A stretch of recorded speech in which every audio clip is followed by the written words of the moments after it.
This is Where We Live from Connecticut Public Radio. I'm Catherine Shen. January is a time when many of us are trying new things or breaking old habits. That new thing could be challenging yourself to do Veganuary.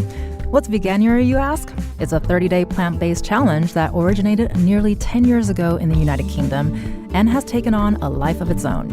Today, we look at the growing popularity of plant-based lifestyles around the world. We talk about the different reasons why people choose to become vegan, the challenges and rewards that come with it, and how to go about it if vegan is something you're considering. Joining us now to help us walk through the history of Veganuary is Wendy Matthews. She's the U.S. director of the organization. Thanks for joining us, Wendy. Hi, thank you so much for having me. It's great to be here. You can also join happy Veganuary. Happy Veganuary. You can also join the conversation. Find us on Facebook and Twitter at Where We Live. So, Wendy, tell me your story. How did you become involved with Veganuary?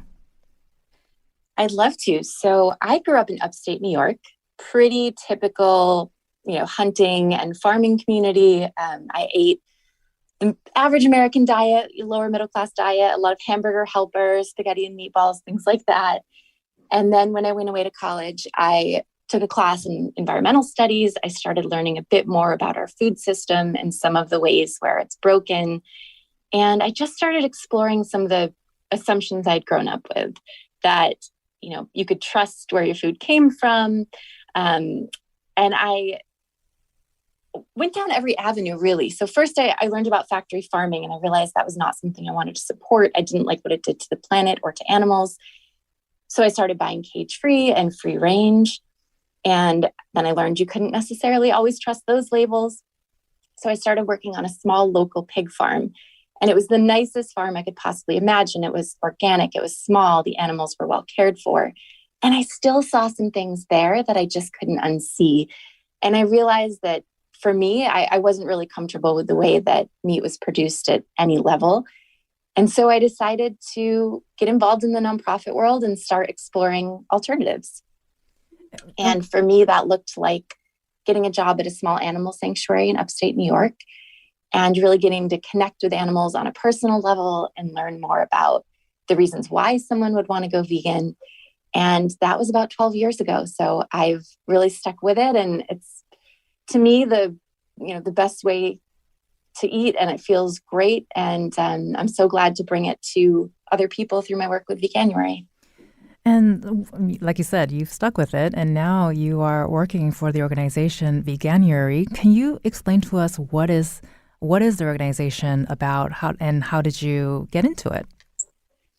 Veganuary is a global nonprofit organization, and we encourage people to try vegan in January, but also throughout the rest of the year. And the heart of our campaign is a 31-day plant-based pledge. So if you sign up to participate in Veganuary, you get a daily email from us with things like recipes, tips, meal plans, digital cookbooks, kind of everything you would need to give it a go. And it's all completely free.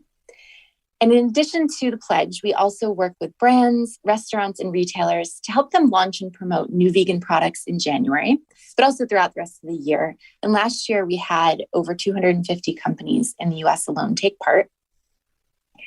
And I got involved because working at the sanctuary really solidified for me what had previously been more of a philosophical idea. I knew I didn't like the way that food was produced. I knew there had to be something better out there. And spending time with animals convinced me that we could do better. But in addition to helping educate people on the why, on the reasons why you might want to eat vegan, I found that I was really inspired by the how. I love cooking. I love sharing new foods with people and helping them make decisions that align their food with their values. So when I saw that Veganuary, which is a UK founded organization, was hiring in the US, I knew that it was the right role for me. And that was about 3 years ago. Well, I'm glad you took the job, because otherwise we won't be chatting today. I think I read from Veganuary that there's a theme for 2023, which is hope. Can you talk to us about that? Definitely. Yes. The theme this year is hope. And we found that a lot of people right now are feeling a little bit disenchanted, right? A little hopeless. It's been a rough couple of years. And the tendency sometimes is to let hopelessness lead to apathy. We use that anxiety sort of as an excuse to think that there's no hope and it's all doomed and maybe it's not worth taking action. And so we at Veganuary really wanted to invite people to choose action this January, to choose hope, and to realize that you can take these small steps that can really help you feel empowered and make a difference on the issues that you care about. And we did a survey with YouGov at the beginning of the year that showed even the act of making a New Year's resolution makes you feel more hopeful about the future. And what's more, those who made the resolution to go vegan or vegetarian this new year are more hopeful than those who didn't. So we really think that January, when people are thinking about resolutions anyways, is the perfect time to try vegan. So hope is the theme for 2023. What is Veganuary's general message? What do you hope people can take out from it? So we know that veganism has sometimes taken on the reputation of being quite insular and quite judgmental. And I think that that's put a lot of folks off from giving it a try because they think, well, if I don't get it perfect, I'll be called a hypocrite. I'll be the vegan police will knock at my door. I'll be excised from this movement. And we want to be the welcoming, non-judgmental organization that says, get your foot in the door, give it a try, commit to a month, and you'll start to see restaurant menus a little bit differently. You'll start to look at grocery store shelves a little bit differently. And overall, you can start making some healthier choices in your day-to-day life. And so you mentioned that you've been vegan for about 12 years. That's quite some time. Have you seen the vegan movement grow since you first started? What are some big changes or not that you've witnessed? It has grown more than I ever could have imagined when I first started. There's a joke that I like to tell sometimes, which is when I first started going vegan, people would say, did you hear about the fire at the vegan cheese factory? Everything melted but the cheese, right? Because that used to be the case. I mean, some of the products 12 years ago were not fantastic. And I was eating vegan for reasons other than taste at that time. I was eating vegan for animals and for the planet. So that wasn't the most important thing to me. But so happy to say that vegan cheese today is absolutely fabulous. I mean, you'd really be hard pressed to tell the difference. And I have friends who aren't vegan that will sometimes buy vegan cheese just because they like the way it tastes and they like to, occasionally make a different choice. And the innovation that's happened in just about every sector of vegan products has been phenomenal. I mean, today a vegan's diet can look very similar to the average American diet. I love that you mentioned that because I can't really have too much dairy. So I've been using vegan cheese for many years. And I totally agree. It has gotten, in the beginning, you're kind of like, oh, is this really good? But today, I totally agree. I love it. And I don't feel too terrible after I eat it. So that's a plus for me. What are some of the challenges you face in your role as Veganuary? You mentioned that, it's very different now from 12 years ago versus today. But what are some of the challenges that you have faced, or are you still facing those challenges? There's certainly some challenges.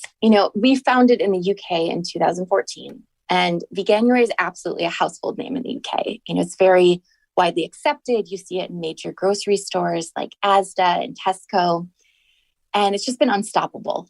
And the US isn't far behind, but there is still some stigma around the word vegan in the US.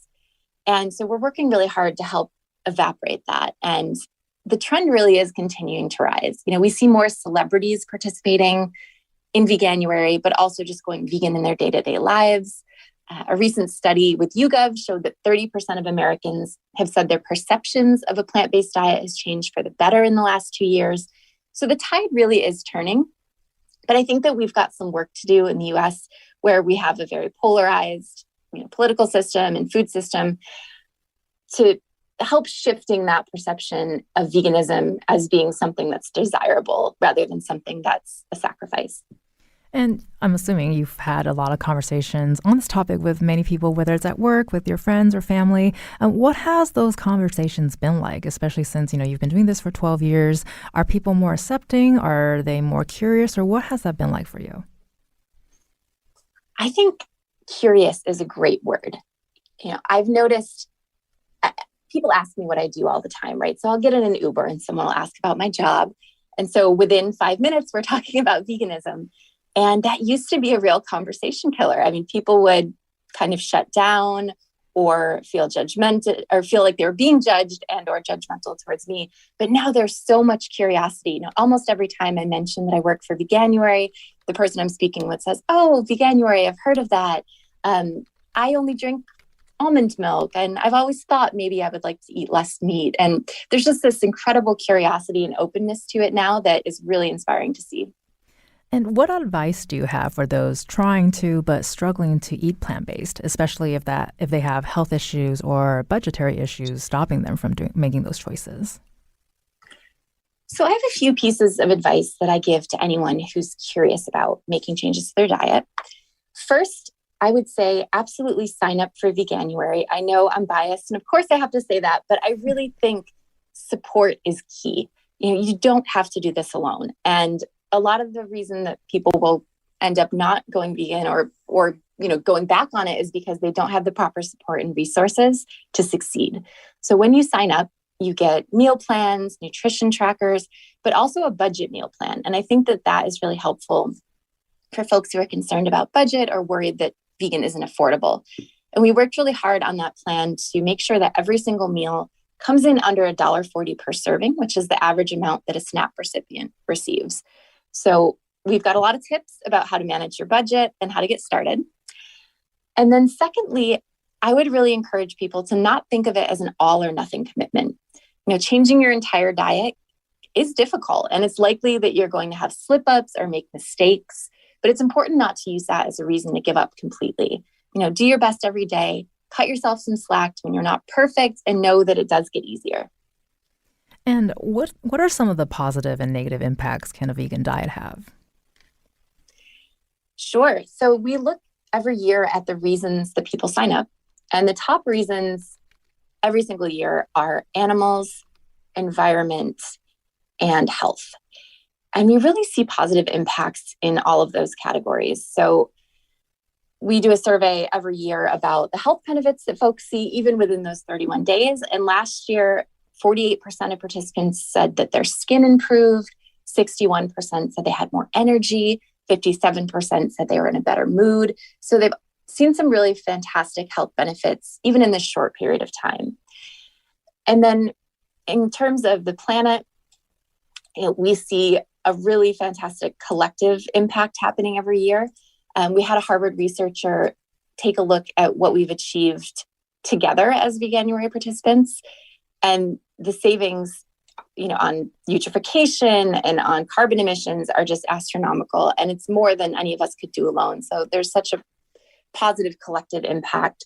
And then last year, in the same study, we found that Veganuary participants have collectively saved over 6.7 million animals from a lifetime of suffering. So a lot of really positive impacts. And, you asked me negative as well. I think the biggest risk is not getting the proper support, not getting the proper resources, and feeling, negative health benefits because you haven't been educated and set up for success and, gotten the right information about how to eat a healthy vegan diet. So again, I just can't emphasize signing up enough. So saving the world one vegan lifestyle at a time. Exactly. Well, from Connecticut Public Radio, this is Where We Live. I'm Catherine Shen. You've been hearing from Wendy Matthews. She's the U.S. Director at Veganuary. I want to thank you so much, Wendy, for sharing your story with us. It's been my pleasure. Thank you so much. Coming up next, we'll be talking with Candace Hutchins, creator of The Edgy Veg. She chronicles her vegan journey and shares vegan versions of your favorite classic dishes, like mac and cheese and ice cream sandwiches. Are you thinking about going vegan or just curious about what the lifestyle is like? Join the conversation. Find us on Facebook and Twitter at Where We Live.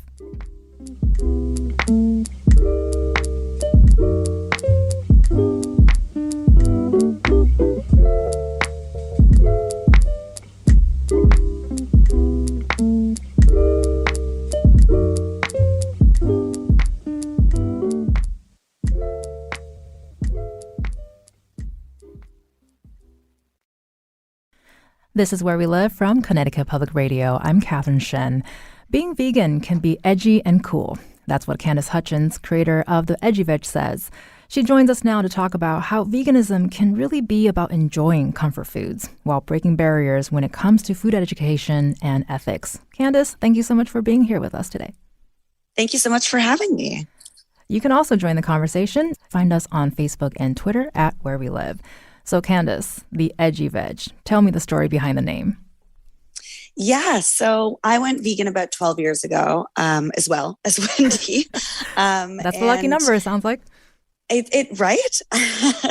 And at the time, there wasn't a lot going on in the vegan space in terms of, food that was accessible or available for the average person that wasn't interested in millet and kale. A lot of the influencers online were eating a lot of raw food, a lot of like raw till four, freely the banana girl, those types of diets, and they were quite extreme. So I found that there was kind of this need in the space for, cooking food, firstly, but also food that was kind of deemed unhealthy, if you know what I mean. So your traditional, like you had said in the intro, mac and cheeses, and other sort of comfort foods that I grew up eating. I grew up for half my life in Europe. So a lot of the food that I ate, I was mostly vegetarian growing up because my mother was very health conscious, and she was vegetarian. But a lot of cheese, like, lunch for us in Germany was cheese. Like that was the entire meal a lot of time. So I saw this need in the space for taking traditional recipes that I grew up with, that the average person grew up, the type of recipes that are the typical standard American diet, and veganizing them. And that was deemed edgy at the time. I would argue it's probably not very edgy anymore, but at the time it definitely was. The edges have been softened a little bit, I think, with the better vegan cheeses, perhaps. So I do want to say first, though, I was on your blog all day yesterday and just practically starving the entire time. So you know my plans for after work today. But we will get to that in a second. But I do want to ask you, what influenced your decision to go vegan? I know you touched about it a little bit earlier, but did you have a catalyst moment or an experience that you're like, what, this is it? Yeah, I actually, like I had mentioned, my mother was very health conscious, not a great cook. She was the typical no oil, no sugar, no salt. But she was mostly vegetarian because of her religion as well. And so I already had kind of my foot in the door to an alternative eating lifestyle. I say alternative with like quotes around the word. But I had a lot of skin conditions and migraines as a kid. And I went to a doctor, and surprisingly at the time, I'm still shocked when I think about it. We had tried everything, and the doctor had mentioned, like, you know what, it might be dairy. Like, why don't you try cutting out dairy? And that worked really well. And so then they suggested, like, try other animal proteins. That really helped. My migraines went away. It was my skin condition. It was a lot of like psoriasis, rosacea type stuff. I actually think, looking back, that it was probably an autoimmune response. But it went away. And I was like, okay, there's something going on here. And during that time, I had just moved to Toronto, where I live. And I'd been on the subway, and the Toronto Vegetarian Association has these great posters in the metro. And I saw one, and it had a cat on one side and a pig on the other. And it said, why love one and eat another? And that was kind of the catalyst for me. I was like, okay, no, you know what? That's a valid point. I can't believe I never thought of that before. Let's do this thing. And that's brought me to being here today, doing what I do. Yeah, that's amazing. And you spend over a decade building a brand centered around plant-based eating and your own experiences. What have been some of the challenges you faced along the way, both perhaps personally and being on the internet, because that is a whole different world out there? Yeah, it's funny. It's funny. Back in the day, all the mean comments were on YouTube. I think now all the mean comments are on TikTok, and YouTube is a really nice space. So funnily enough, that's changed. A lot of the pushback when I first started this, because I wasn't traditionally, or what you would see traditionally in the vegan community. And while, there are definitely some corners of the internet and in the vegan community that can still be quite hostile, at the time, I was different. I was not vegan enough for the vegans, and I was too vegan for the average person. So I had a lot of pushback that way. I was told I wasn't a real vegan. So that was kind of disheartening, but also motivated me to kind of change what the community looked like.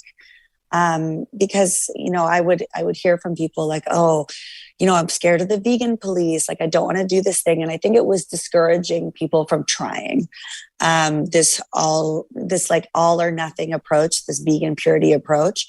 And, we worked really hard to kind of soften that and explain to people, purity, while that's, kind of the goal, that's not realistic for a lot of people. And then personally, same thing. People thought I was on some weight loss diet. My parents were like, oh my gosh, you're going to become so thin. Are you getting enough protein? Those typical questions. My mother she was, fine with it. Thing. She's mostly vegan now.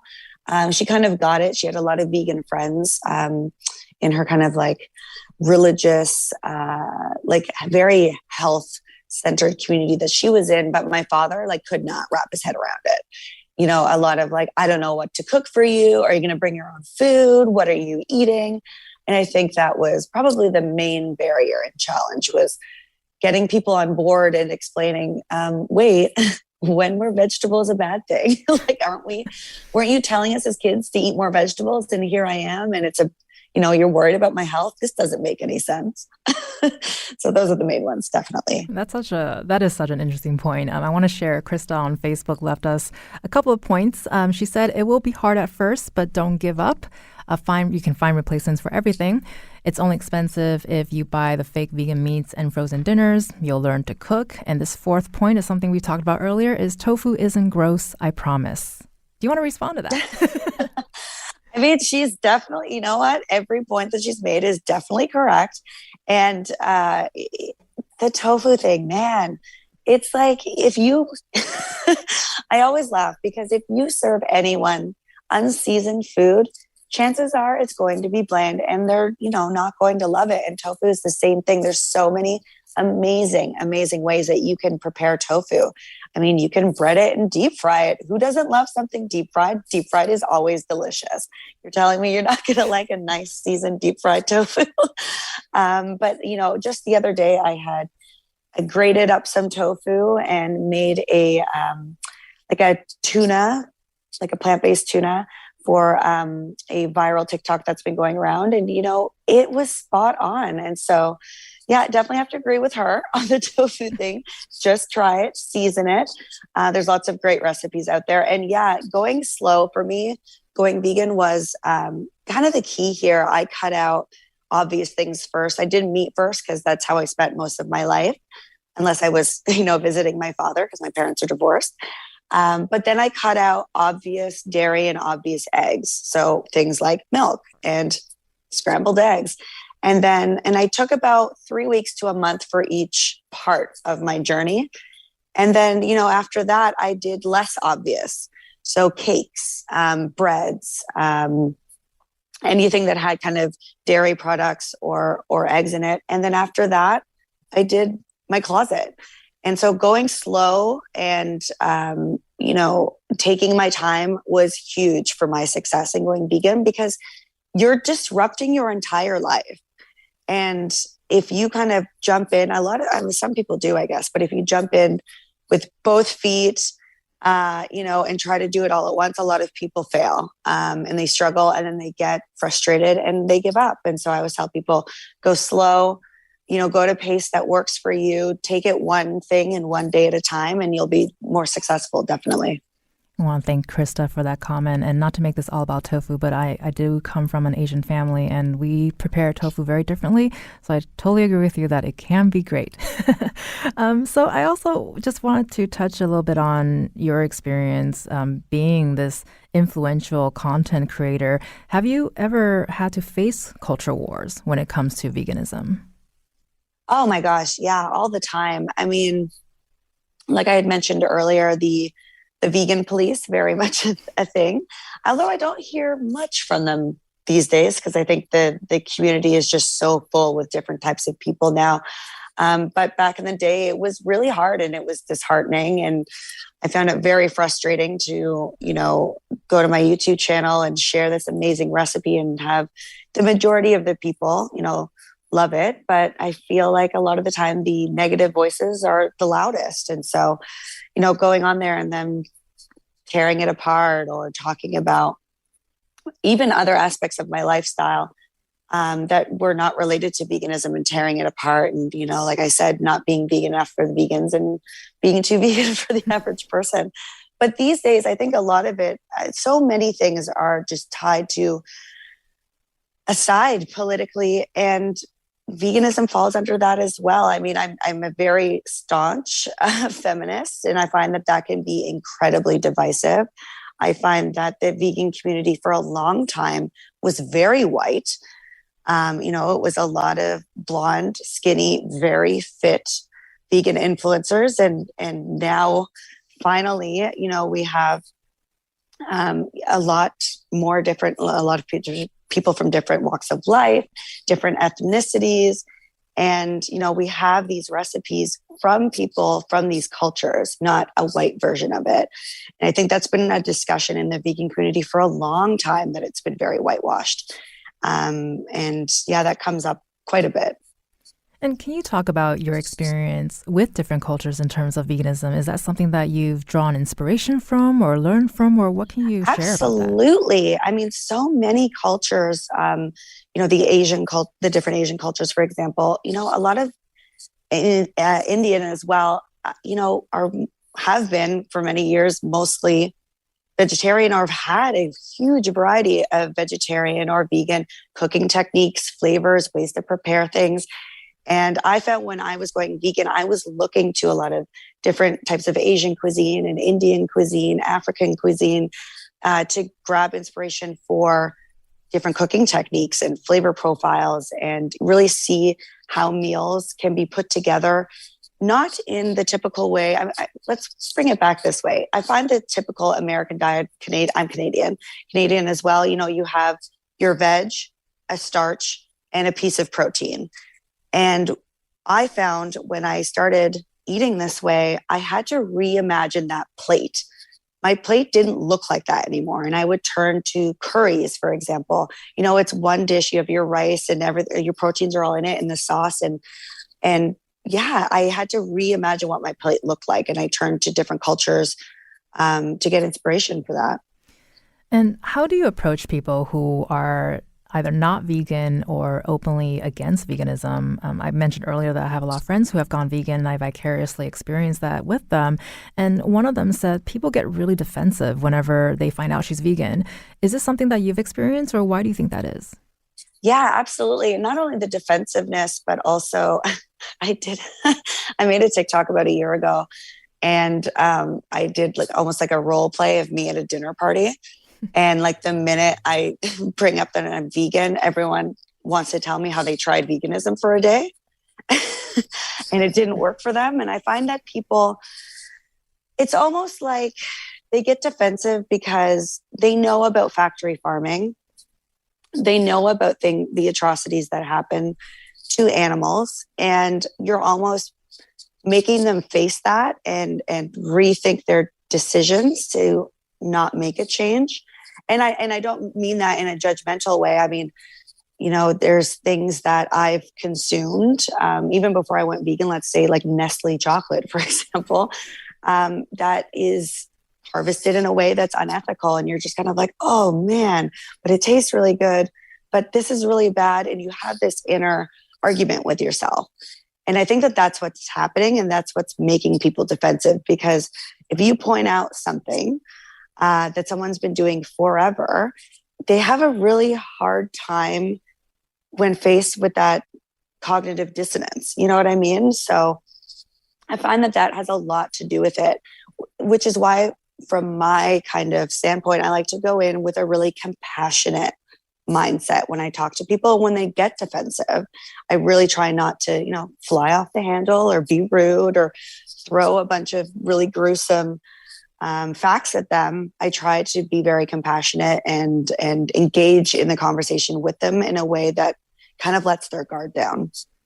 So it sounds like education also plays a really big role as a part of your experience and your journey. So on that same plane, what are some misconceptions about veganism that you can share with us? Yeah, absolutely. I mean, the big one, I think it's funny, depending on who you talk to, the whole pale and frail stereotype is still a thing. And, we eat very well. Vegans eat very well. Delicious food. Good food is good food. It's not just good for vegan food. I find a lot of people think, yeah, that's okay for vegan food. No, good food is just good food. I think still the stereotype that you can't get protein from a plant-based diet, where do you get your protein? We all hear this. Huge misconception. Tofu alone. We keep going back to tofu. And that, we're all angry and militant. And, listen, atrocities deserve a level of anger for sure. But I'm also not spending my days scouring the internet, hate posting. I find that, that can get you in a really difficult mindset and a really angry one and a very negative one. So, just thinking that we're all, angry all the time. I live a very happy life. And there's a lot of comedy on my content that I put out, and it can be a really happy and joyous place. And you've been doing this for over a decade as well. What are some of the biggest changes you've seen in the plant-based community since you went vegan? A lot more acceptance and allowing more people into the community. I find it's opened up a lot. A lot of people that don't or can't, for whatever personal reasons, can't go vegan, but are very open to like, okay, so Monday to Friday, I'm eating only plant-based. Or, up until dinner time, I eat plant-based. And all of that makes a huge difference. I mean, any change, that whole reducitarian lifestyle, it's not vegan, it's not plant-based, but it makes a huge difference in the world, whether it's for the animals or whether it's for the planet. And I think that people are becoming a lot more accepting of that. And the other thing is accessibility. When I went vegan 12 years ago, I couldn't go to a grocery store and have 12 different milks staring back at me, or 15 different types of really delicious vegan cheeses, or go to any fast food place and have the option for an Impossible Burger. That just didn't exist. So I think accessibility has been a huge change and a huge factor for the plant-based community. Well, and very much like the plant-based community changes you've mentioned, social media has also gone through a lot of changes over the last decade or so. What impact has that platform had on the way you create content now? I mean, it gets my content in front of more eyeballs, even the eyeballs that don't want to see it, which often will, result in pretty ridiculous comments. But a lot of those comments end up being topics of conversation. And I can take those comments and educate and create videos or blog posts around that. But yeah, like I said, accessibility, getting more recipes in front of people's eyeballs, educating, and information. It's a huge thing. Social media is great for information and educating. It's terrible for other things, but for that, it's great. The amount of people that follow me, for example, to use my own experience, kind of as the example here, a lot of people that follow me aren't 100% vegan, but they love the content, they love the recipes, they love watching my dogs. And so that kind of brings them in. And I get a lot of comments saying, I am, a Monday to Friday vegan now, and this is so exciting. And thank you for teaching me, all the different ways that I can very easily take my recipes and swap out just a couple of things. A bolognese, for example, is used a super easy example. Bolognese.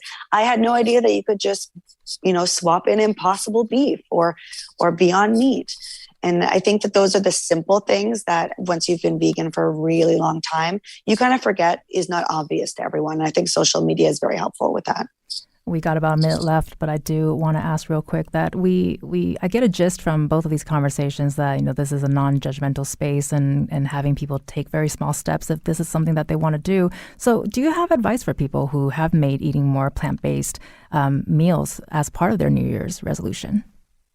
Yeah, absolutely. Like I said, go slow if you need to. No one's here to judge you. But I guess my biggest piece of advice for people is take recipes that you love and just swap out those ingredients with plant-based alternatives. Listen, if you didn't like kale before you went vegan, you're not going to love it now. Don't try to go with what you think a vegan eats. Go with what you love to eat, just the vegan version of it. Thank you so much for that. From Connecticut Public Radio, this is Where We Live. I'm Catherine Shen. That was Candace Hutchins, creator of the Edgy Veg. She's been sharing her vegan journey with us. Thank you so much for letting us spotlight your experience here. Yeah, thank you so much for having me. Coming up, we'll hear from a Connecticut resident whose cow friend changed her perspective on food. You can also join the conversation. Find us on Facebook and Twitter at Where We Live.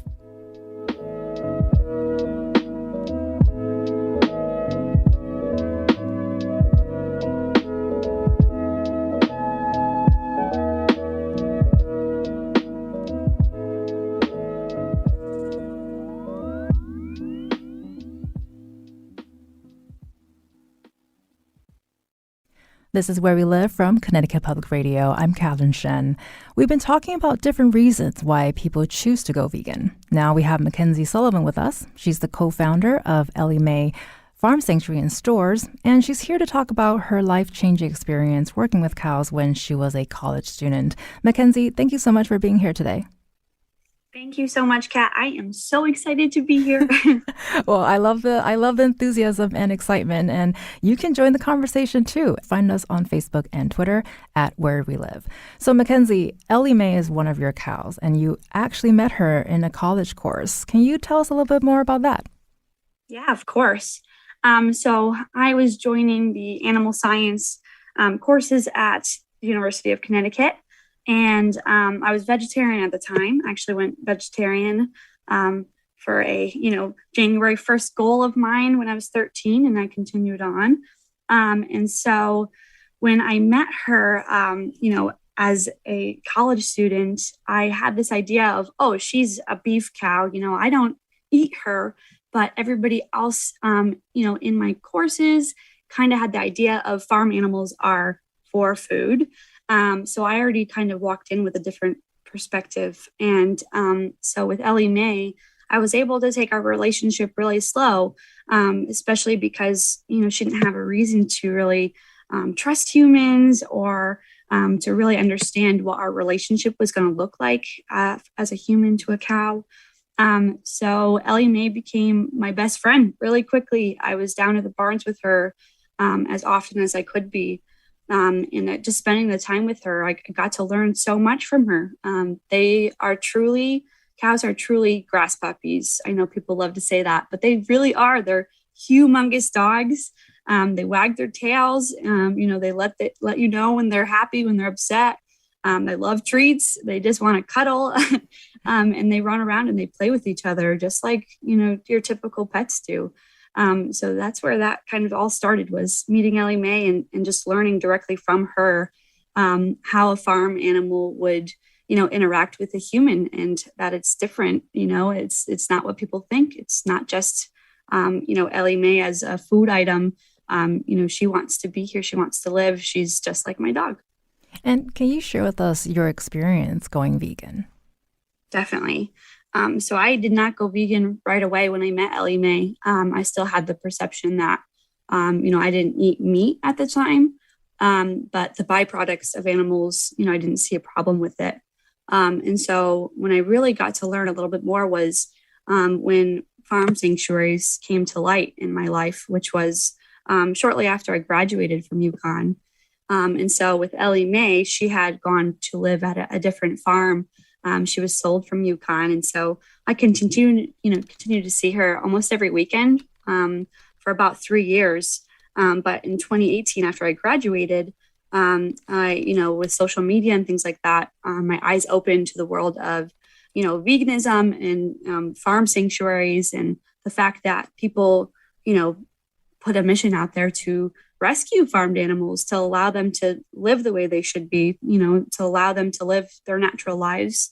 And so that's really where I dove in. It kind of felt like a perfect, path for me, because I knew somehow in my life I'd have to get Ellie Mae back.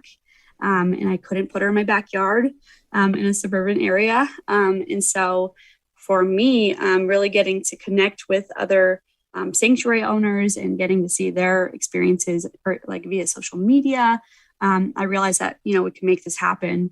And so that's where I really dove in and realized that, not all farmed animals, are here just for meat. They're not being treated properly for their byproducts as well, specifically dairy cows. And, I learned a lot about dairy, and I was like, oh, there's no way I could ever go vegan, since as a vegetarian, I felt like the only thing I really ate was cheese. But learning what those cows go through as dairy cows, having their babies ripped from them so that they can produce milk for humans, that is something that I couldn't unlearn. I couldn't unsee that information. And, it's a misconception. I think I probably thought at some point that dairy cows just produce milk, but, they don't just produce milk. They have to be pregnant. They have to give birth to a child, just like a human does, to be able to produce that milk for, now human consumption, instead of for giving that to their baby, which it's meant for. So that was really the final connection for me to realize I can't do byproducts of animals either. These animals are also being treated poorly, not just being, slaughtered for their meat, but also other reasons later on in their lives once we kind of use and abuse them. So I definitely want to talk more about your various experiences working in farms, but I also want to share a comment from Bridget from Massachusetts, who asks, what about farmers that are doing the right thing? There are examples of responsible livestock agriculture. Can you respond to that, Mackenzie? Yeah, of course. And I don't disagree necessarily. I've met a lot of farmers that, we've purchased hay from or have received, animals from.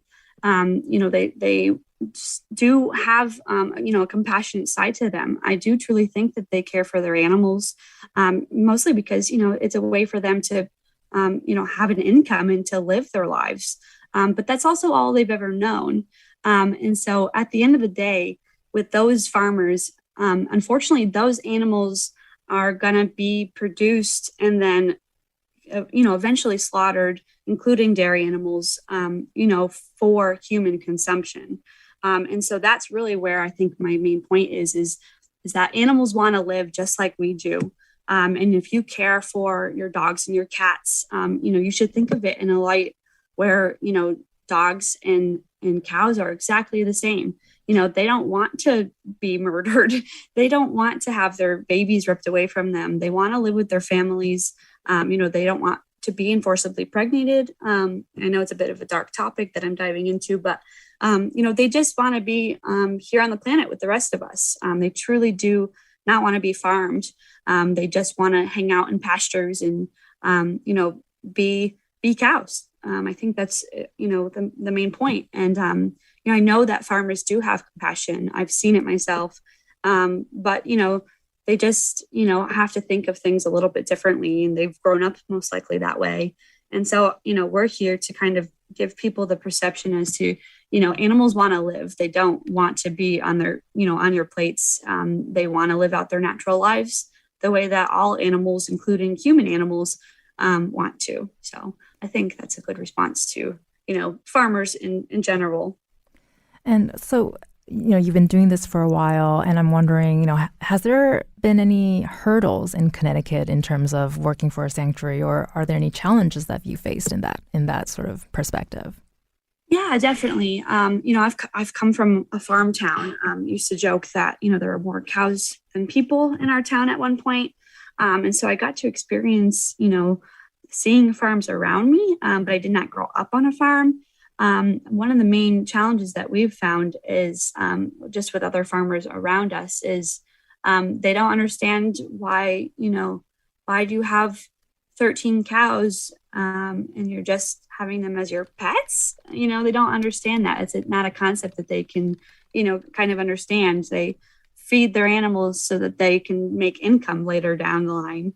Whereas for us, we are taking care of them, we're providing vet care, etc., feeding them, but there's no profit in return for us specifically.